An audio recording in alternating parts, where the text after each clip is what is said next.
Selam aleikum shikues të nderuar, jemi me emisionin pyetje dhe përgjigje me hoxhën e nderuar Orul Berisha. Hoxh, selam aleikum. Wa alaikum salam rahmatullah. Faleminderit që ke ndorë kur në orën e emision. Faleminderit edhe juve. Tema që do zhvillojmë sot është rreth Ramazanit dhe pa humbur kohë po ja fillojmë me pyetjen e parë. Pyetja e parë është si po e përjeton sot besimtari Ramazanin në një kohë të mbushur me stres, teknologji dhe ritëm të shpejtë jetese. Bismillahirrahmanirrahim. Falenderojmë Allahun e plot fuqishëm, paqja qoftë mbi të dërguarin e tij të fundit Muhammedin alayhi salatu wassalam, familjen e tij, shokët e tij dhe gjithë ata që ndjekin këtë udhë të bekuar. Ramazani se si po përjetohet pra në këtë kohë të një zhvillimi të madh teknologjik, ku secili prej nesh ka nga një smartphone, një telefon në xhepin e vet, edhe tash edhe këtë ligjëratën që do ta mbajmë unë e ti, ai e nxjerr telefonin e mundet me dëgju, me kthy, me dëgju edhe një herë. Pra na është imponuar kjo teknologjia sotme, mirë po Ramazani është muaj i Kuranit, është muaj i qetësisë spirituale, shpirtërore. Shahru Ramadan alladhi unzila fihi al-Quran, pra ky është muaji i Ramazanit në cilin ka zbrit Kurani, që është udhëzues për njerëzit. Që edhe pse është zhvillu koha, teknologjia, kanë arrit, me shkuem në hanën, mbi hanën, planetet ndryshme, me studiu astronominë dhe fizikën e teknologjinë e kështu me radhë, prap njeriu ka nevojë për mbushje shpirtërore. Njeriu ka nevojë për mbushje shpirtërore dhe vetë argjerimi, fjala argjerim pra siyam, është pra për mbushje shpirtërore, jo lëndore, ushqimore. Ja ayyuhalladhina amanu, thot Zoti në Kur'an, o ju të cilët keni besuar. Kutiba alaykumus siyamu kama kutiba alal ladhina min qablikum la'allakum tattaqun. U është obliguar pra agjerimi, sikur se ishte obligim edhe për gjeneratat e kalume, kështu që të bëheni të devotshëm, la'allakum tattaqun. Pra, ku final është kush? Është devotshmëria. Inna akramakum 'inda Allahi atqakum, thot Zoti në Kur'an, më i ndershmi, më i privilegjuari në shoqëri, pra është ai që është i devotshëm. Po fjala devotshmëri çka do të thotë? Shpesh herë njerëzit takvon devotshmërinë, kanë thonë është me qenë i sinqert, është me qenë i urtë, është me qenë i sjellshëm. Jo, nuk është vesh kjo. Nuk mjafton vesh kjo. Devotshmëria është përkushtim. Pra, tash është muaji i Kuranit, po. Sa njerëz e kanë lexuar, sa kanë filluar me lexu hatmet e Kuranit, ha? Sa janë tu mësu Kuranin, kur pejgamberi sallallahu alaihi wasallam thotë, më i miri pe jush është ai i cili mëson Kuranin dhe ua mëson atë dhe të tjerëve. Po. Domethënë, çka do thotë kjo? I nxit. Po. I nxit që ta mësojnë edhe mos të harrojnë këtë fjalë të bekuar të Zotit. Pse ta mësojnë këtë fjalë? Shtrohet pyetja. Që të kemi mbushje shpirtërore, të jemi më të qetë në jetën tonë të përditshme, në këtë jetë me këtë shpërthim të madh të kësaj llave vulkanike teknologjike, pra ne të kemi një jetë më të qetë. Sepse sa më shumë zhvillohet teknologjia, njeriu më shumë stresohet, se jeta bëhet më dinamike. Pse thonë për shembull sot përpara thoshin haxhite, pleqte, thoshin përpara ka pas lezet Ramazani. Kena shku, kena ble bukën, kena bë bukën në shtëpi, tash e blejnë, po dikur kanë bërë në shtëpi. Nona tona ka ardhur era bukës.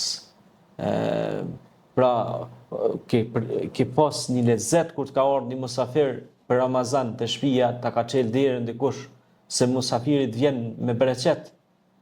Sepse pejgamberi alayhi salatu wasalam ka thonë, kush ka besu Allahun dhe ditën e gjykimit, pra le të nderoj musafirin. Sepse nëse ne nderojmë musafirët, Allahu na nderon ne dhe me lajket luten për ne.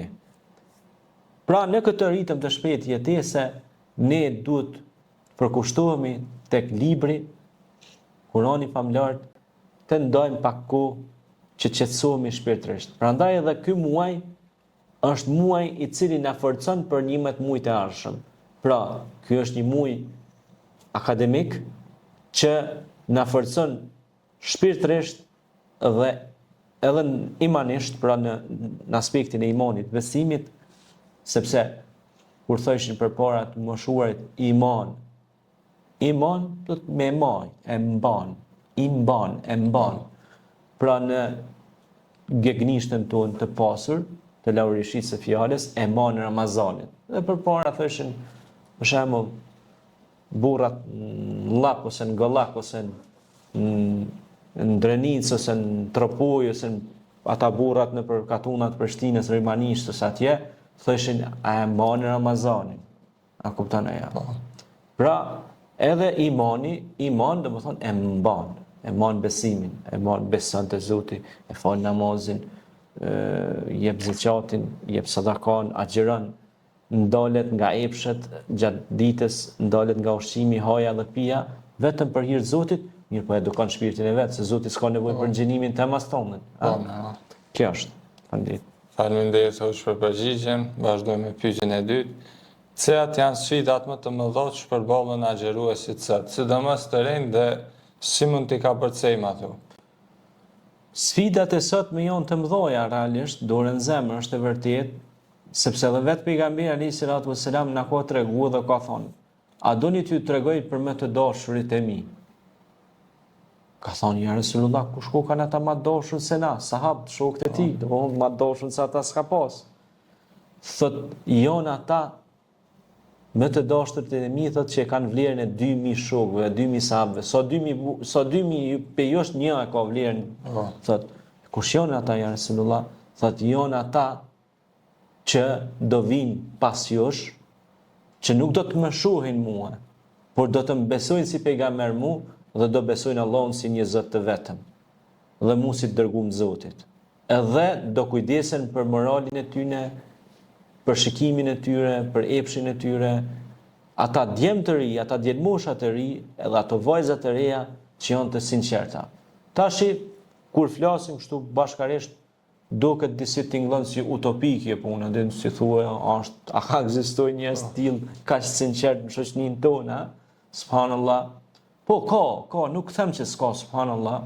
Mirë po ne synojmë që t'i shtojmë më shumë djemë e vajza të sinqert në shoqërinë tonë, sepse kur ne punojmë ditën dhe natën, padyshim që frytet korren në fund të ditës. Nëse ne punojmë vazhdimisht dhe në mënyrë sistematike, do edukojmë breza të shëndosh.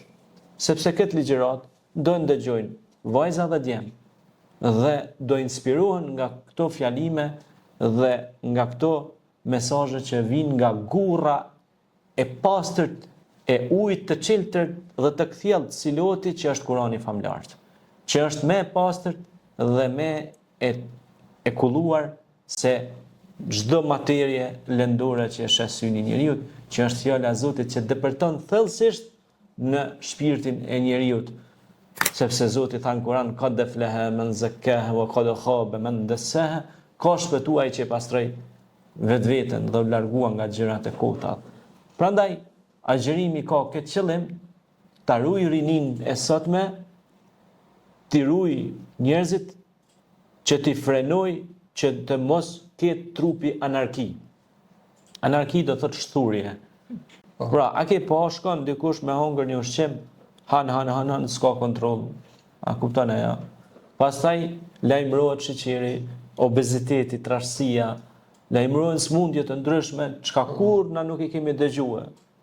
Për shembull, është djalë ndoshta 20 vjet i ka, 22 vjet i ka, e ka subhanallahu borkun plot smundje, mbetje inerte që ka hungër, i ka marrë për ushqimit, për toksinave.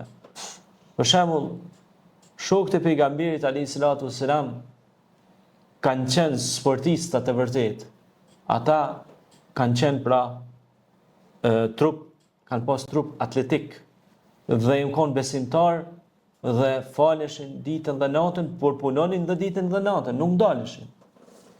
Dhe kështu na mëson besimi, Kurani na mëson që të kujdesemi për shëndetin tonë, të kujdesemi për rinin tonë. Rinin ku e çove ti? Pra thot pejgamberi selam, duhet të ketë njeriu kohën e tij, rinin e tij ku ka çuar. Nëse ti ke devijuar në rrugë pa krye, atëherë do të kesh përgjegjësi sepse të ka humb koha kot. Dhe humbja e kohës është, Zoti thot në Kur'an wal asr, pasha kohën, u betu Zotin kohën. Pse u betu Zotin kohën? Për me na treguar të gjithë neve që nuk bën me humb kohën në gjëra të kota, sepse është e rëndësishme. A e dini sa njerëz sot kishin mujt me i kry ka 3-4 fakultete, magistratura, doktoratura dhe PhD dhe pa e vrejtur fare. Por edhe nëse s'do t'i kryni ato diploma fare, a dini sa zanate do t'i kryni? Për shembull, nëse ti ja vendos vetes tonë si qëllim, qit vit unë du me kry intenziv 8 muaj rresht praktik për elektricist, për elektriqar. 8 muaj dit ti ki mu bo mjeshtër i zanatit elektrikes. Se janë 8 muaj, gati një vit. Pra por du të shkosh për çdo ditë. 3 muaj dit do të shkojnë vetëm të shikosh se si bën ato lidhjet. 3 muaj dit do të shikosh detajet. U bën 6. 2 muaj dit do t'i bësh vet, edhe do të përcjell instruktori. Pra që të kryesh një kurs minimal për lidhje jo shumë të rrezikshme, por për ato lidhjet e thjeshta. Nuk po shkojmë në ato të larta. Po për këto thjeshtat është një zanat, sepse çdo shtëpi ka nevojë për një zanatxhi. Ose për ujë, ose për ato, ose këto, secila ka profesionin e vet.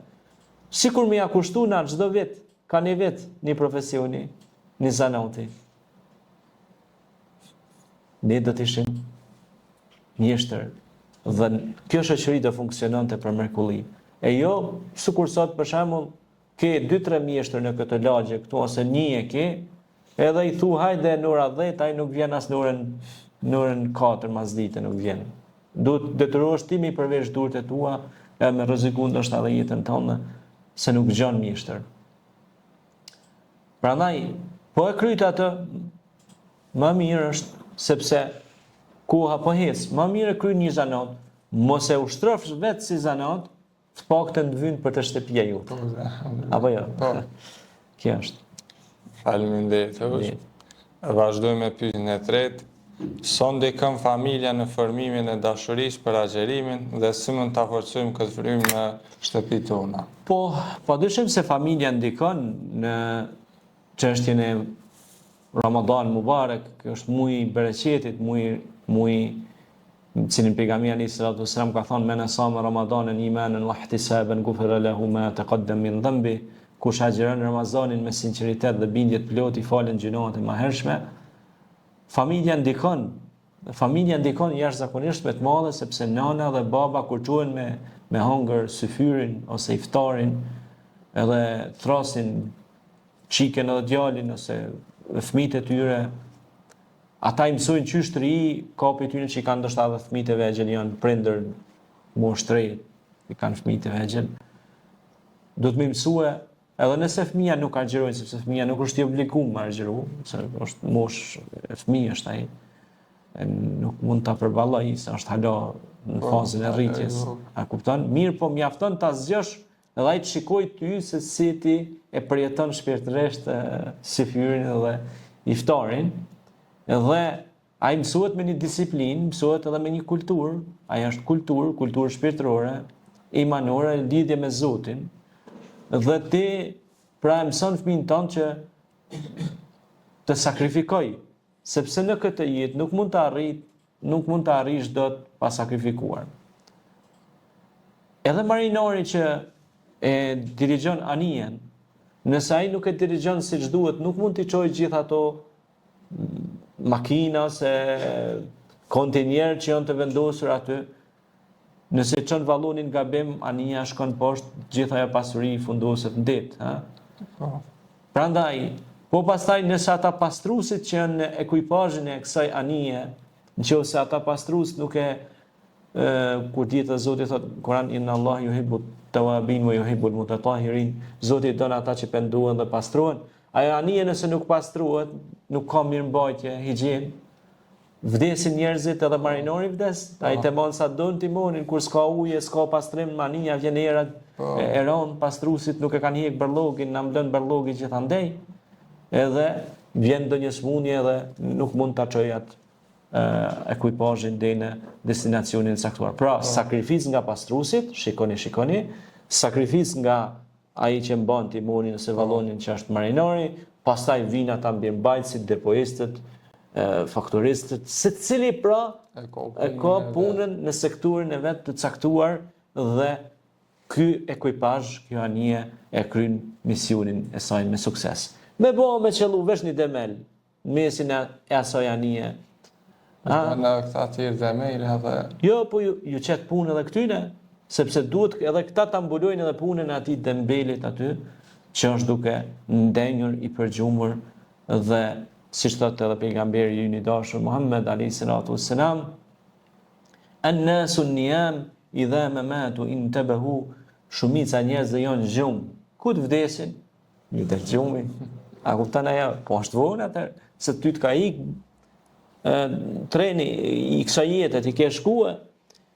Prandaj ky Ramazan ka ardhur me na zgjut të gjithëve nga gjumi dhe me kuptuar që jeta kërkon sakrificë, kërkon angazhim, nuk arrin gjonat e lehtë, siç mendojnë disa, sepse shumë kujtojnë që lehtë është, unë tash e kam një punë, jam punoj në zyra, ku e di se çka punon, çfarë sektori, qoftë publik apo privat, me najt ulun karrike, nuk zgjidhen këto problemet pe karrikes. Duhet të vraposh pak. Duhet të vraposh sepse e thot emiri i njohur Princ Al Maktoum, është prisi i Emirateve Arabe, Princ Al Maktoumi thot në vendin tonë, në botën arabe, thot duhet të vraposh në mëngjes. Edhe thot shumë bukur, thot në vendin tonë vrapojnë edhe luanat, vrapojnë edhe çakejt, vrapojnë edhe lepujt. Të gjithë vrapojnë, sepse në fund të ditës ata që nuk vrapojnë vdesin në këtë habitat ose në këtë oazë të madh të këtij qyteti. Prandaj nëse ti nuk vrapon me mëngjes, nuk shkon jeta e përgjumur. Pejgamberi Muhammed alayhi salatu wassalam e zgjonte familjen e tij nga gjumi për syfyr dhe të gjithë ngriteshin i madh dhe i vogël për ta ndier pra bereqetin e madh të syfyrit, sepse edhe Allahu thot në Kur'an wa bil ashari hum yastaghfirun, pra edhe deri në agim të mëngjesit në syfyr ata kërkojnë falje Zotit. Pra i kërkojnë falje Zotit për ndonjë gabim ose ndonjë lëshim që e bëjmë si krijesa njerëzore. Prandaj pejgamberi selam i nxiste vazhdimisht shokët e tij, familjarët e tij që të punonin tokën, të punonin me zdrukthari, ata e morën edhe me blegturi, bashkëshortja e tij është morën edhe me industrinë e tekstilit, me tregti e kështu me radhë, pra ata angazhoheshin ditën dhe natën si Ebu Bekri, Omeri, Aliu radiallahu anhu, e gjithë këta shokë të pejgamberit të dashur punonin dhe s'daleshin, por ndanin kohë edhe për ibadet, për adhurim, për falënderim ndaj Zotit, se ka njëri punon, po kur nuk ndalet me thonë o Zot, faleminderes për shëndetin, faleminderes për të mira që mi ke dhënë 5 minuta, pra nuk kushton kurrë. 5 vaktet namaz janë 25 minuta, ka 5 minuta forzi, është 5 × 5, 25. 25 minuta, hajde i gjysë ure, brenda 24 orëve që i bjen 23 ore gjysë i ki full, me bon çka dush. Me nda një pjesë për gjume, një pjesë për punë, një pjesë për arkteme, ku di u çka, për ndonjë lojë për futboll, kur luan në sport si merresh, e kështu me radhë. Kjo është. Faleminderit për përgjigjen. Vazhdojmë me pyetjen e katërt, si mund ta bëjmë Ramazanin më tërheqës dhe më kuptim plot për gjeneratën e re që jeton në epokën e TikTokut dhe rrjeteve sociale? Po për rinin e sotme është mirë me i thirr më shumë në iftare, edhe në syfyre edhe me u bë më të dashtun mu socializu me të rritë e sotëm, po flas kjo një thirrje edhe për kolegët tonë, hoxhallorët e nderuar, thirrni më shumë të rritë për iftare, mos i thirrni veç ata për respektin normal, respekt për haxhit tonë, për moshat që në brez pak më i thyrë respekt për ta, mirë po thirrni edhe të rritë, se jo veç iftari me qata 20-30 xhamatlit tu që i ki, ndoshta që 50 vite që vinë e folën në xhamin tonë, se rënoj djalë të rije, afroje pak, folja i fjalë bukur, edukative, zbutja zemrën pak, mos fol me arrogancë, pse unë tash unë si hoxh ndoshta i kam 30 vjet që foli për fe, ose 20 vjet, tash unë 50 vjetën më superior ndaj teje lërdinjaju, po se ndjej, se ti din do se edhe që unë si di, sham se ti i takon një brezi që është brezi teknologjisë ma të avancume, unë e kam kap teknologjin, po do se edhe i di, po disa dhe si di, po ti din diçka tjetër, ai din diçka, se cilët të gjithë njerëzit din diçka. E nuk bën me përdora si metoda përjashtuese, ne kemi ardhur si me përdor metoda komunikuese, me i afru njerëzit, sepse dhe Zoti thot në Kur'an, wa'tasimu bihablillahi jami'an wa la tafarraqu, bashkoni mes njëri tjetrit, duajini njëri tjetrin, respektojeni njëri tjetrin, sepse kështu jeni më afër me Zotin. Se jeni krijesat e Zotit, Zoti na ka folë tënve, na ka krijuar. Nuk ka dallim arabin nga jo arabi, as nuk ka dallim i bardhin nga i ziu, as nuk ka dallim i riu ndaj të vjetrit. Pra në atë kuptimin e mëshirës, rahmetit, që duhet me pas ndaj njëri tjetrit. Prandaj na duhet me pas mëshirë, rahmet ndaj trive, e me afru rinin, me i thirr një iftare, me i thonë, a din Kur'anin, më mundu me mësu shkronjat e Kur'anit, me mësu një ajet kuranor, me mësu një hadith. Shiko, është përgjithësi ky kapuçi këtu. Nuk është as lehtë për të mbajnë në kohë, ky është qefin, që tregon se vdekja është shumë afër. Sot je, nesër mundesh mos me kanë hiç në mesin tonë.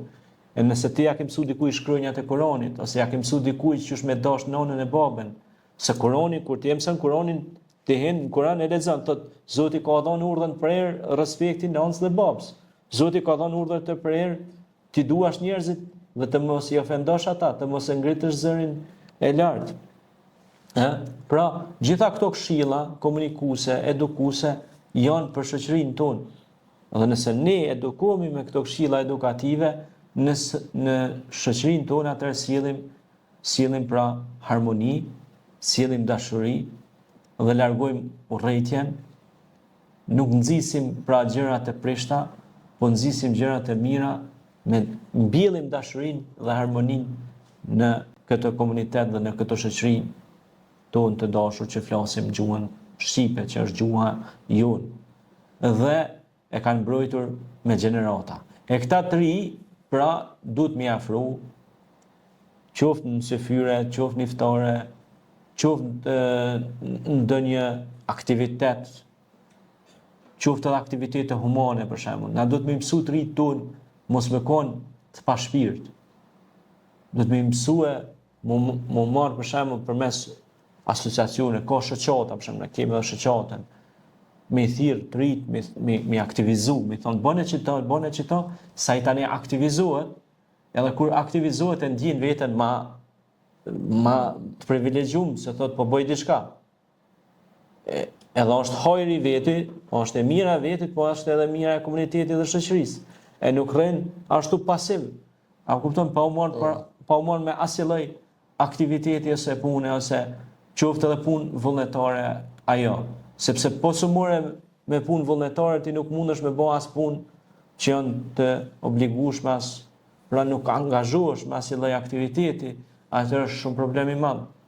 Pastaj lindin 100 dyshime, paranoja, fiksime, fiksacione e kështu me radhë. Zoti na ruaj. Faleminderit thosh për përgjigjen. Vazhdojmë me pyetjen e 5. Apo e shohim Ramazanin vetëm si agjerim fizik, apo po e kuptojmë si shkollë të vetë disiplinës dhe pastrimit të zemrës? Po padyshim se agjerimi nuk është mund dalë veç nga ngrënit dhe të pirit. A kupton e ja? Po. Aliu radiallahu anhu ka thonë agjerimi më i mirë është agjerimi i zemrës. Do më thonë, kur agjeron ti e ka agjeron me zemrë, me shpirt ti e ke e bën. Edhe nga lindja e dillit, dhe në perëndim dillit ty buka dhe uji për ty nuk ekzistojnë më ato. A kupton e ja? Pra vdesin. Pastaj nga iftari ti gëzohesh se e bën iftarin. Sepse edhe pejgamberi alayhis salam ka thonë agjeruesi ka dy gëzime, një gëzim kur të takoj Zotin në xhenet, edhe një gëzim e ka kur të bëj iftar. Është gëzim e ke pa, është një satisfakcion, është një kënaqësi kur ulesh se e ke bën një sakrificë gjatë gjithë ditës, je ndaluar nga ushqimi, nga hoja, nga pija, nga fjalët e nevoritshme, nga mendimet negative, nga veprimet çka s'duhet më i bë. Je ndal edhe je ke shkollon veten, je ke edukon veten. As në për shkolla këtë sene si merr. Se shkolla ti mëson me libra, me teori, me sene, këtu je hin praktik. Kjo është praktik. Sepse të ndalesh nga ushqimi ti e ka bën një praktik. Pra e ka ndal një materie që hin në trupin tënd. Ose ujin. Ose ato tani ndikojnë sepse ti kur ushqimi nuk vjen, ndalesh edhe pse kam dalë ushqimi, fillon me reflektu. Dhe në shoqëritë e zhvilluara dhe të avancuara, qytetari pra duhet të futet në fushën e reflektimit. Pra mos t'i bëj gjërat ashtu shkeleshko. Pra qytetari, këtu kemi edhe qytetari, kemi think deep, mendo thellë, mendo pse ka e ndalë ushqim. Si thonë anglisht, which is the reason, cila është arsyeja që ti e ka ndalë shpejt kësaj pjese. Arsyeja, pastaj ty shkon mendja, a ka ndoshta diku në Afrikë që s'ka njerëz me pi ujë, ose a ka në Kosovë diku ndonjë maj molit atje që nuk kanë mungesë ujë, që kanë nevojë mja uçel një bunor, një çesme, ose a ka diku në ndonjë vend të caktuar në trujet tona shqiptare që njerëzit s'kan një urë me i bashku dy fshatra dhe gratë shtatë zonën nuk kanë mundësi me shku në spital me lidh foshnjën edhe rrezikohet jeta derisa të çojnë rrotot në përmole për me shku të mu kap të aksi rrugor i radhës. Sepse akoma kemi kësi probleme, na pishojmë televizion që po doni, kemi akoma probleme, ka fshatra që se ka urën, që shduhet me kalu kerri në zona thella. Ka dhe në Kosovë, Shqipërinë, trujet shqiptarë, pishojmë televizioni për qëtë, po i kim po edhe me sytë tonë. Pastaj ke familje, për shembull që neve na lajmëruan 10 raste që mu kanë lajmëruar dhe mu, që janë me fëmijë smur që s'kan ushqim, edhe po më shkruan thotë, hoxhë nderuar, sot nuk kemi ushqim në familjen tonë. Dhe neve po na qëllon distanca e largët, se me qenë distancë e afër kemi ma lehtë pak, se mujmë me asistu me njëherë. Po largësia pak po ne pa mundësi dhe sa po shkojmë, po shkon ku e gatë. Ose po do të me lëbu me gjithë ndonjë mik, ndonjë shok që e kemi në atë qytet ose në atë lagje për me aqu një suport ose një ndihmë.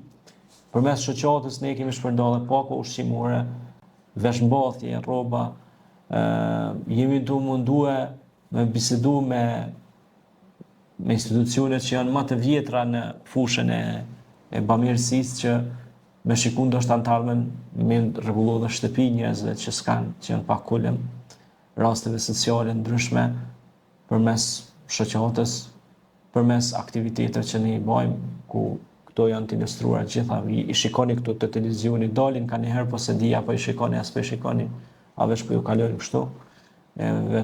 Nuk bën me i kalu gjonat veç kështu, du të munal pak edhe me i pa se nëse na, po supozoj jashtë Ramazanit i kena pi 3 kafe, nuk është kur gjo me i pi 2 kafe, edhe një kafe me çu një bukë për një jetim, një bonjak, një të smur, një njeri që është mbet keq, nuk është asnjë gjë, kupton?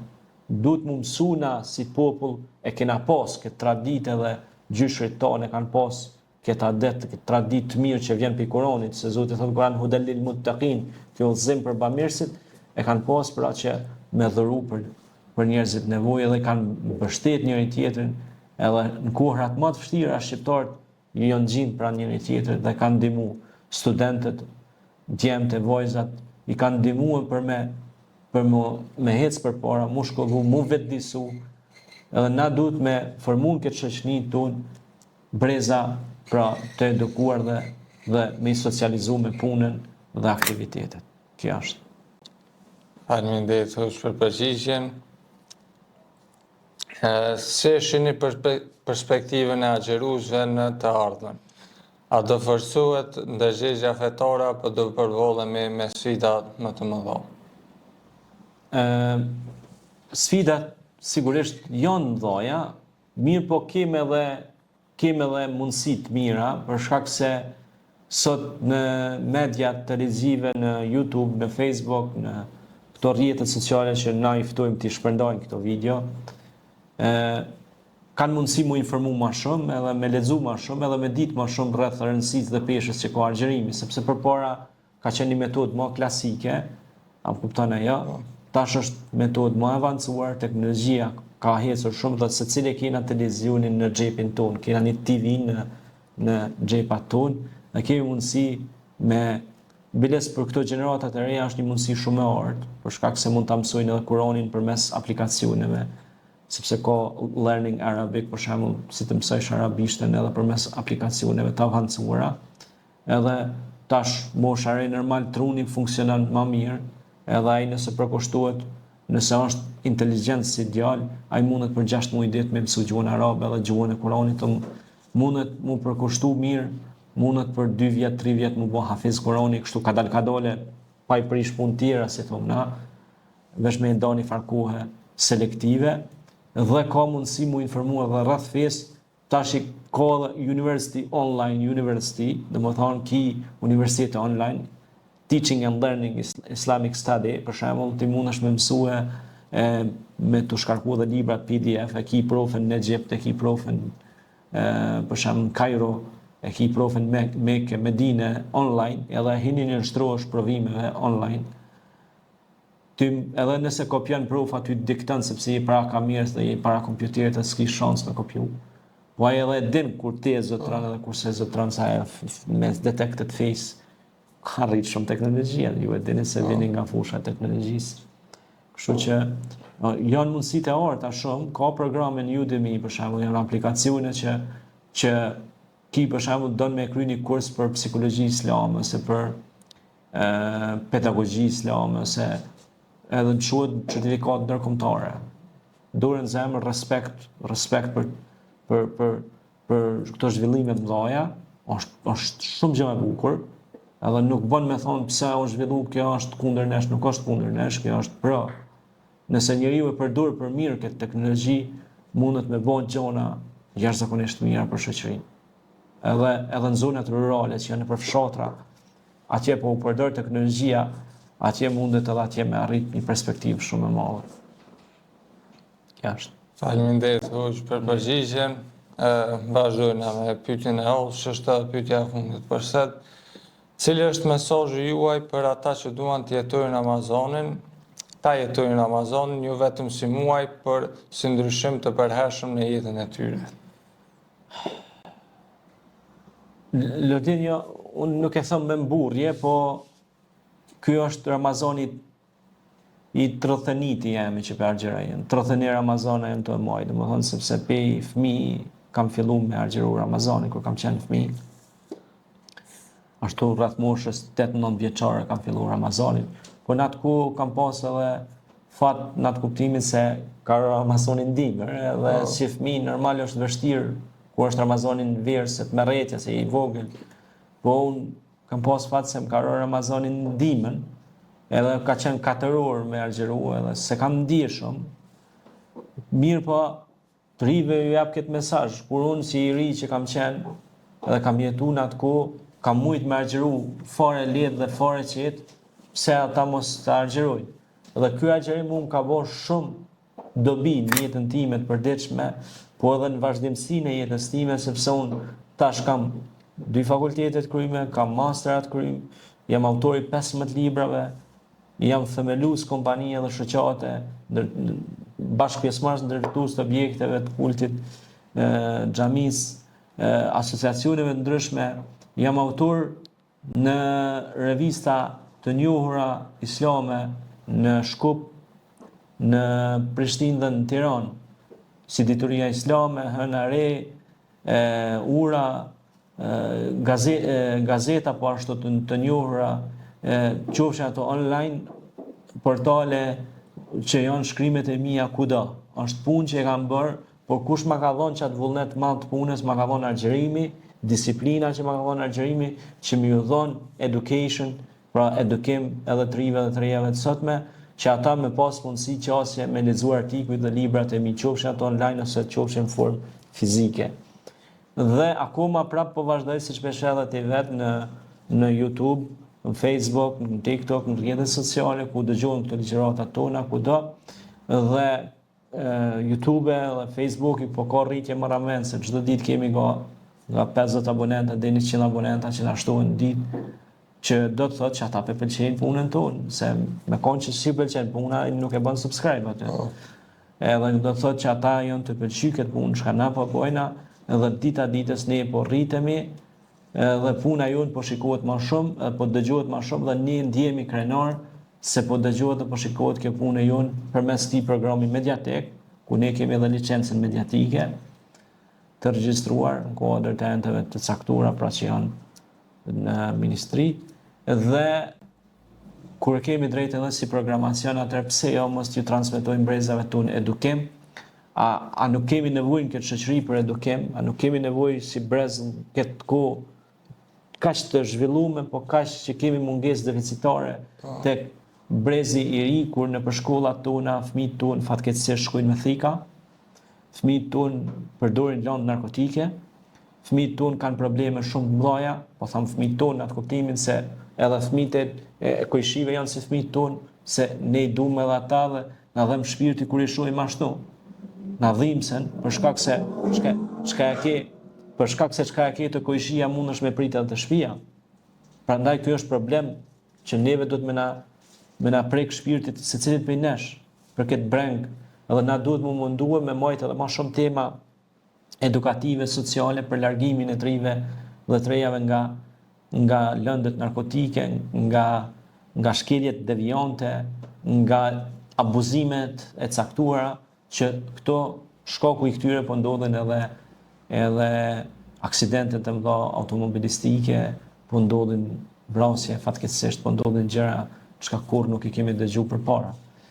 Kanë qenë edhe përpara, nuk them, po tash janë fatkeqësisht janë shumë. Dhe kjo është për ne një breng e madhe si mësues, sepse unë mas pari jam edhe mësues, pastaj edhe si teolog, si imam, por mbi gjitha edhe si prind.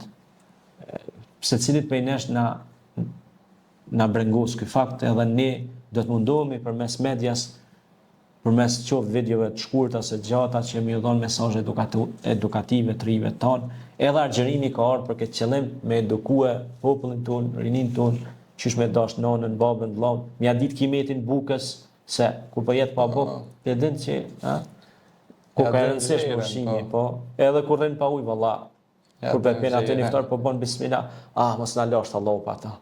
Po normal, se po ja din vlerën, pra. Pra ne kemi shumë gjëra që i kemi dashur edhe të mira, siç janë edhe fëmijët tonë, do të më jau ditë vlerën.